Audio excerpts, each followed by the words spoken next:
Boa noite, seja bem-vindo ao Segunda Segura de hoje com o tema engajamento, como fomentar inovação nesse mundo bunny, nesse mundo disruptivo, nesse mundo incerto, ansioso, né? Engajamento é uma das maiores preocupações dos líderes e das organizações. Não é à toa que engajamento influi diretamente em mecanismos de performance, entrega de resultado, eficiência, né, maximização da eficiência nas organizações.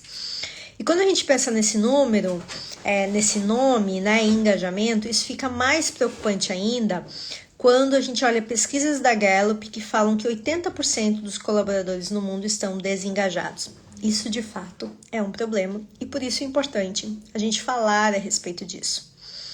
Então, seja super bem-vindo.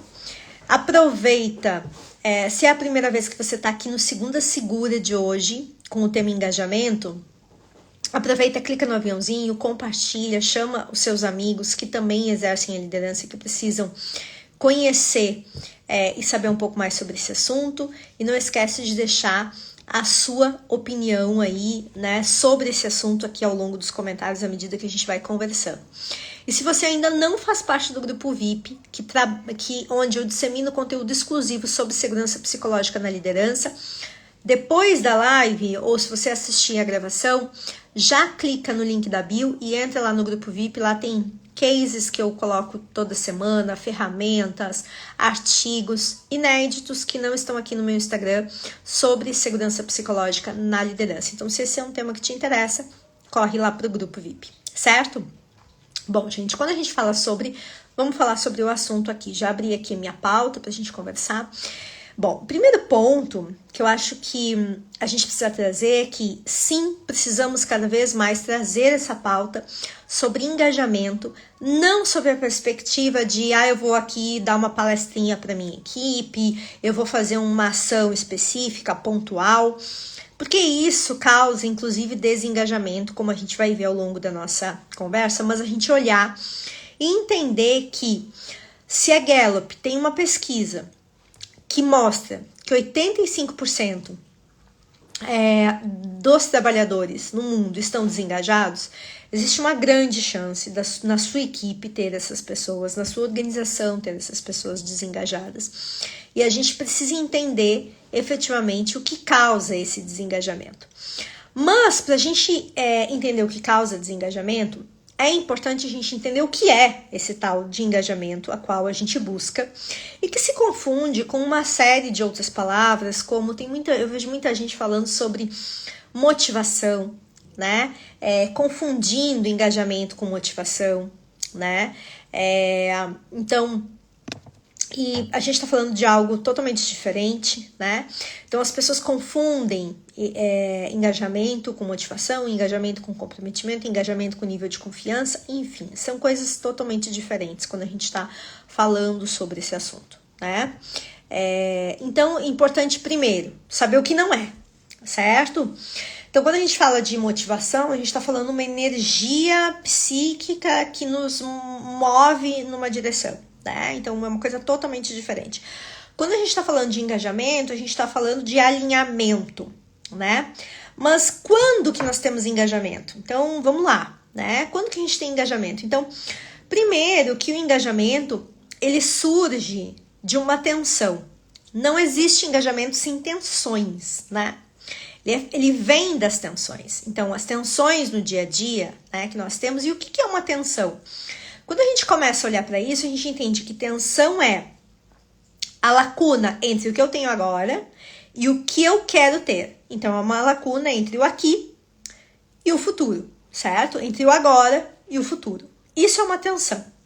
Então, a organização, de uma forma geral, as empresas que a gente trabalha, elas têm diversas tensões, né?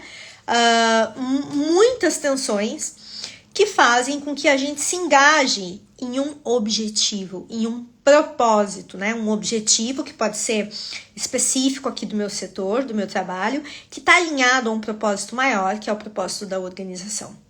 Então, o engajamento, ele vem de eu ter condições de resolver essas tensões, ou seja, de eu querer me aproximar desse futuro desejado, de eu não querer viver e ter o que eu tenho hoje e me aproximar desse futuro desejado. Bom, então a gente entende que sim, a tensão, né, o engajamento, o engajamento da equipe, o engajamento das pessoas, ele vai vir a partir da tensão que eu tenho, certo? Para resolver. Bom, então a gente tem que justamente, tenho aqui uma pauta, né, gente? Vocês sabem, quem me acompanha sabe que eu falo bastante, então eu vou olhando aqui para baixo no tablet para não me perder. Então, quando a gente fala se o engajamento surge diante de uma tensão, o que faz a pessoa se engajar nessa tensão, para resolver essa tensão? É justamente o alinhamento, né, a sinergia que existe entre os valores dela com os valores organizacionais.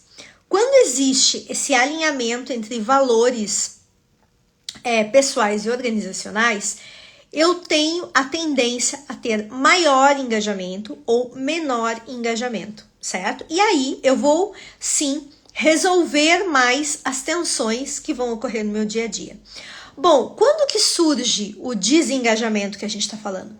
É justamente quando as pessoas têm um comportamento de tô nem aí diante das tensões, né? De limitar o seu esforço discricionário, né? Numa linguagem popular, a gente poderia estar dizendo que é justamente quando as pessoas daqui a pouco fazem corpo mole diante do problema, diante da oportunidade, diante do desafio, da ameaça, da tensão que for, né, que exista a ser resolvida. Então ela adota esse comportamento de não tô nem aí, não resolve as tensões, e aí eu tenho pessoas justamente desengajadas, né? Então esse é um ponto importante. E aí, gente, a gente começa também a ver alguns números que impactam diretamente nessa questão do engajamento. Tem uma outra pesquisa que fala que 70% da variabilidade de engajamento, né, do quanto que o engajamento varia para mais ou para menos nas organizações, depende do comportamento, do exemplo, né, do fazer do líder direto, né? Então, olha o quanto o líder direto tem um papel enorme nessa questão do engajamento. Porque se 70% do engajamento é influenciado pelo líder, que tipo de exemplo a gente está multiplicando, que tipo de comportamento a gente está levando para as pessoas, enfim, né? Então, isso é uma questão que a gente precisa entender. E aí, o engajamento ele vai surgir quando, existindo esse alinhamento, as pessoas querem fazer parte, né? Elas entendem aquilo como parte justamente e olham essa tensão como parte do seu desenvolvimento. Elas estão engajadas em um propósito maior. E aí, gente, eu acho que é importante eu trazer aqui para vocês quando que eu posso perceber assim, puxa, minha equipe está engajada ou não, né? Existem alguns comportamentos que aparecem que são frutos da existência desse engajamento. O primeiro deles é quando a gente fala sobre iniciativa, né? Então, a equipe tem uma alta iniciativa, a equipe tem capacidade de se adaptar rapidamente aos cenários, às situações que estão ocorrendo. Existe um esforço das pessoas, né, em fazer acontecer, em querer resolver. Existe persistência, né, diante dos desafios. Todos esses comportamentos fazem com que as pessoas estejam alinhadas e direcionadas a conquistar os objetivos organizacionais e faz com que esses objetivos organizacionais e esses valores organizacionais estejam alinhados também com seus objetivos pessoais. E com isso, a gente vai ter um engajamento. Então, a gente começa com essa conexão, a gente começa com as pessoas alinhadas, né, ter esse alinhamento dos valores. A gente vê as pessoas justamente comprando esse propósito maior da organização e automaticamente eu vou ter iniciativa, eu vou ter persistência, eu vou ter adaptabilidade, eu vou ter esforço sendo entregue como parte desse engajamento das pessoas. Bom, e aí, quando eu tenho uma equipe engajada, o que as pessoas que estão vivendo esse engajamento, elas têm de sensações? Então, há coisas que a gente já escutou, né? As pessoas se sentem em estado de fluxo, né? De flow, então assim, elas trabalham sem ter essa preocupação de horário e esforço, não limita o esforço, não. Eu fui até aqui, não vou mais, né? Já deu, já entreguei, não, aquela coisa, não tô sendo pago para me esforçar tanto. Não, as pessoas se esforçam quando elas têm engajamento, elas estão engajadas dentro daquele propósito. Além disso, o que a gente vai ver? A gente vai ver pessoas absorvidas no seu trabalho, querendo entregar, se sentindo úteis, né, realizadas com aquela situação. A gente vai ter autoeficiência, então as pessoas olhando e percebendo o quanto, o que elas precisam fazer para melhorar as suas entregas. E junto com isso, a gente vai ter vitalidade, né? Como consequência dessas sensações, então, olha só, a gente tem uma série de comportamentos, esses comportamentos, eles automaticamente vão entregando uma série de sensações, e fruto dessas sensações, a gente vai ter pessoas mais atentas, pessoas mais focadas, pessoas com senso de urgência. Senso de urgência é uma característica de engajamento, né? Então, pessoas com senso de urgência e entusiasmo.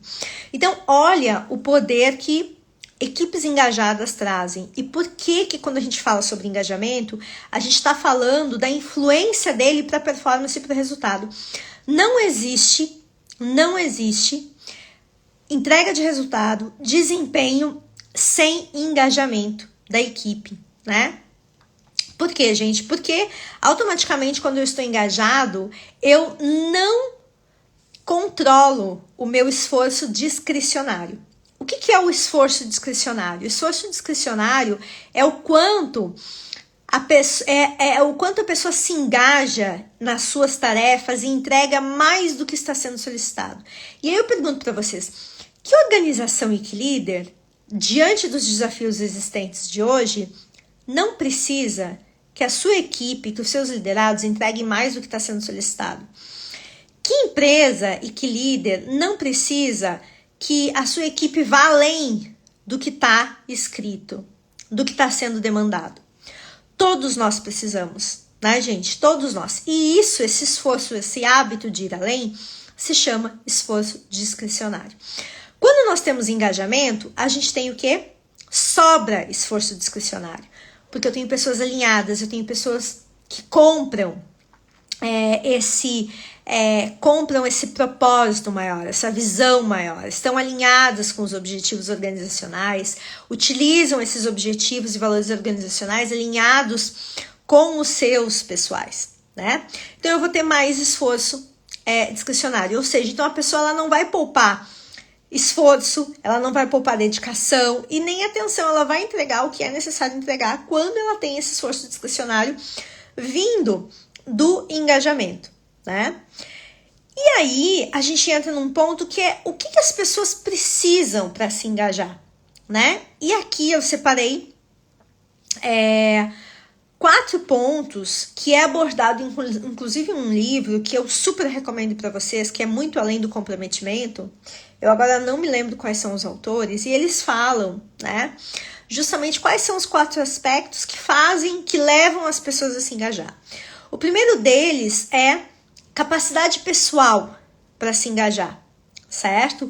Então aqui a gente está falando de abertura, de disponibilidade, do quanto a pessoa enxerga a possibilidade dentro daquela organização. Então a gente está falando de disposição, abertura interna, tá? Para se engajar, ponto.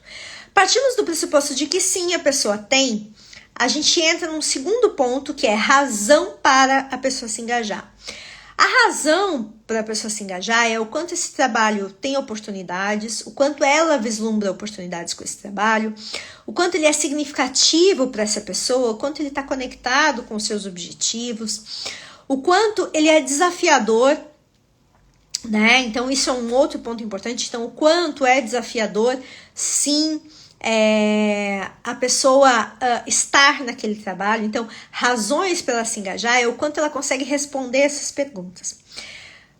Feito esses dois aspectos que fazem com que a pessoa se engaje, a gente vem para o terceiro, e aqui eu quero um ponto de atenção de vocês, que é liberdade para se engajar, né? Então, liberdade para se engajar é justamente a pessoa ter a confiança de que ela pode contribuir, sem medos de retaliação, de punição. E aqui, gente, é que entra a importância da segurança psicológica para o engajamento.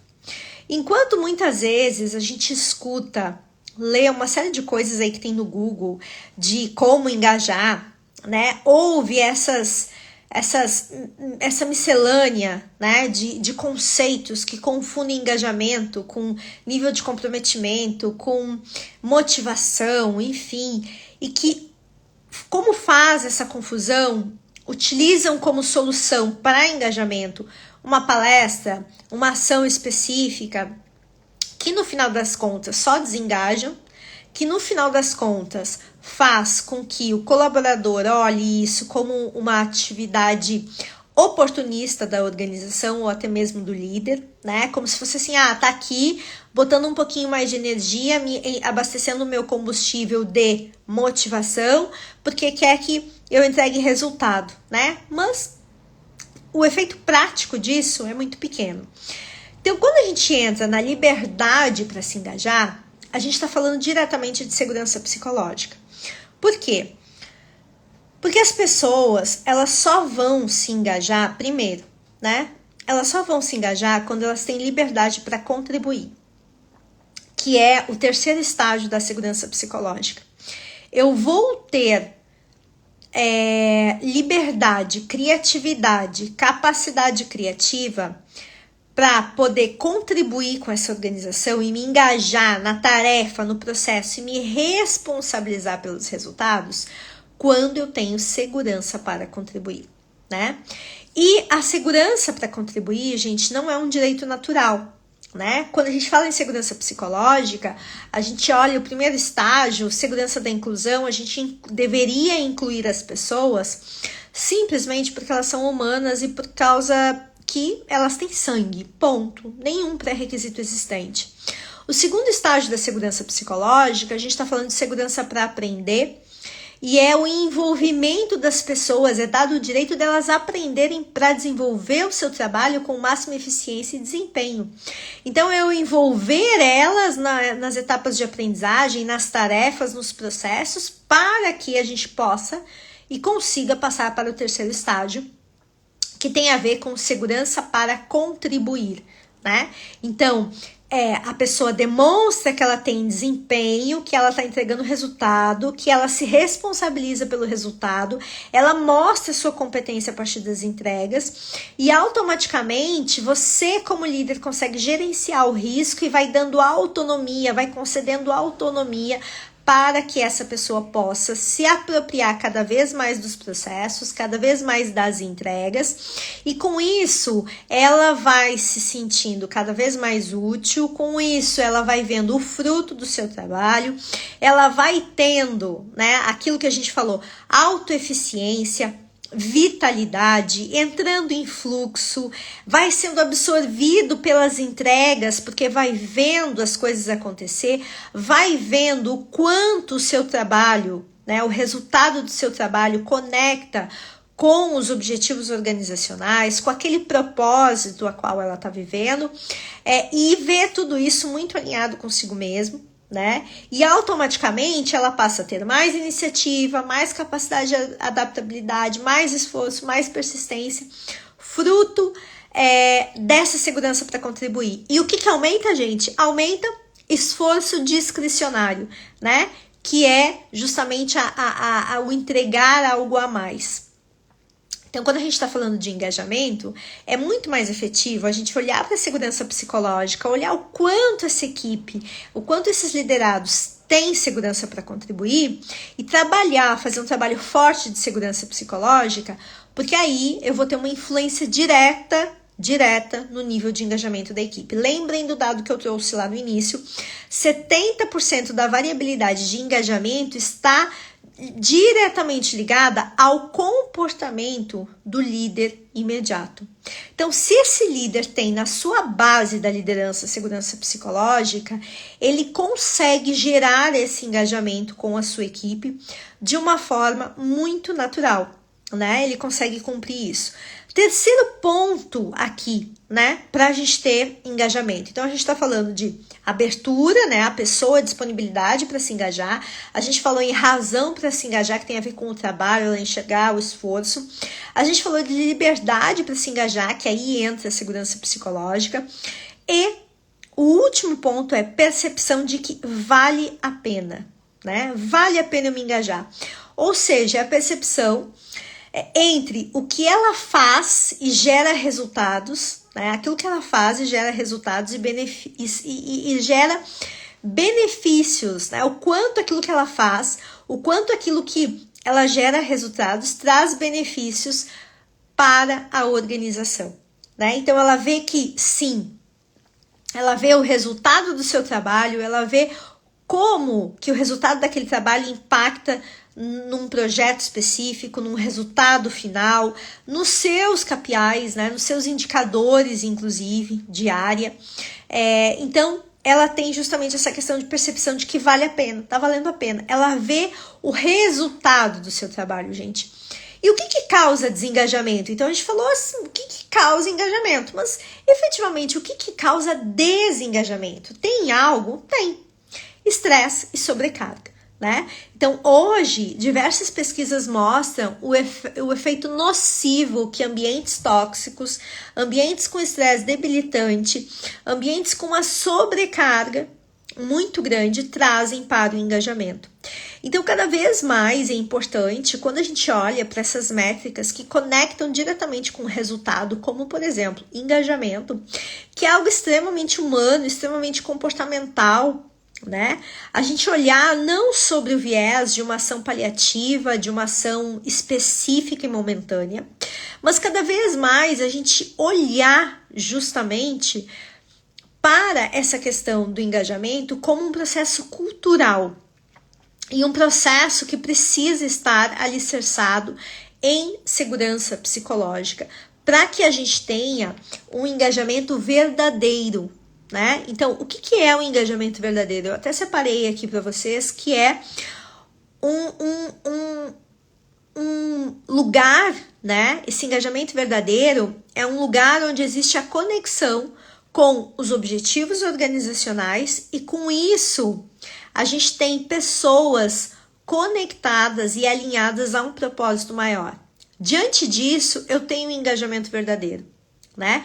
Então isso e automaticamente as pessoas vão trabalhar para resolver as tensões. Lembra das tensões que eu falei aqui no início? Elas vão estar trabalhando para resolver as tensões e eu cada vez mais vou ter engajamento. Porém, quando eu tenho ambientes estressantes, ambientes de sobrecarga, as pessoas costumeiramente elas colocam muito na balança, né? Será que vale a pena? Por quê? Porque justamente ambientes de muita sobrecarga e estresse, elas comprometem o equilíbrio entre vida e carreira, elas comprometem o bem-estar, elas comprometem a saúde mental e constantemente a pessoa olha aquilo que está faltando. Ela olha aquilo que não está funcionando. Ela olha para o seu trabalho e ela diz, por mais que eu trabalhe, eu não consigo dar conta de tudo isso que eu tenho para fazer.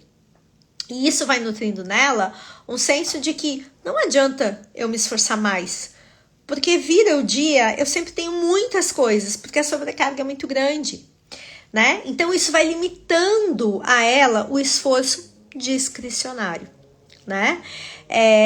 E aí, consequentemente, ela tem pouco espaço para contribuir, né? O seu desempenho começa a ficar prejudicado e automaticamente a sua segurança para contribuir, se ela existe, ela é revogada. Então, ela entra naquele ponto que eu falei ali para vocês, que ela olha razão para se engajar, ela diz, isso é muito mais desafiante do que eu posso dar conta. Né? Ela olha a percepção de que vale a pena, ela diz assim, por mais que eu me esforce, eu não consigo vencer, eu não consigo entregar esse resultado. Então, vocês percebem o quanto um ambiente estressante, com muita sobrecarga, ele é um fator sim de desengajamento. Então, cada vez mais olhar para essa temática de bem-estar e saúde mental, ela é essencial para que a gente possa entregar os resultados nesse mundo bunny, né? Nesse mundo ansioso, nesse mundo volátil, disruptivo, a gente poder entregar isso. Certo? Faz sentido para você? Espero que esteja fazendo sentido. Se fizer sentido, deixa aqui nos comentários para mim. Aproveita, você que vai assistir aqui a gravação, deixa também como é que você enxerga esse assunto. E não esquece, se você quer ter acesso a conteúdos inéditos sobre segurança psicológica na liderança e como construir ambientes onde todos prosperam, vai lá no link da bio, clica para entrar para o meu grupo VIP, lá eu compartilho conteúdos inéditos toda semana, certo? E se você quer explorar um pouco mais esse assunto, entender com mais profundidade o impacto da segurança psicológica na cultura organizacional, no desenvolvimento da sua equipe, no seu desenvolvimento como líder, né? Na busca de performance, aumento de inovação na organização, eu te convido a clicar no link da bio e liberar o acesso ao manual prático Liderança Segura, como construir organizações resilientes e inovadoras. Esse manual prático ele é fruto de toda a minha experiência, né? Nessa área, um compilado de uma série de informações e uma série de ações, estratégias, enfim, para que você possa ter acesso a como justamente começar essa jornada de segurança psicológica na liderança.